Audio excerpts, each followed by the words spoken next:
Base po sa datos namin 'no, as of October 8, dito po sa aming, datos sa Department of Health, iisa lang po yung identified na returning overseas Filipino na may travel history sa Taiwan. Pero siyempre pag-aaralan pa ho namin mabuti 'no, itong, nire-report na ito. Pero ito lang ho yung aming nakita ngayon sa datos at hinahanap namin itong sinasabing, 22 na OFWs na 'to.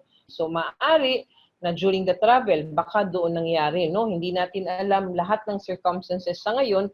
We are just assuming na baka itong mga ganitong pagkakataon ang nagbigay ng parang this was the one ano na naging factor kung bakit sinasabing nagpositibo. But again, we will be studying very well ito pong kaso na ito. Titignan natin itong mga datos. Actually, we've already requested from the International Health Regulation, no? Itong line list ng mga returning overseas Filipinos para mapag-aralan po namin at makita natin itong sinasaad dito sa article na to.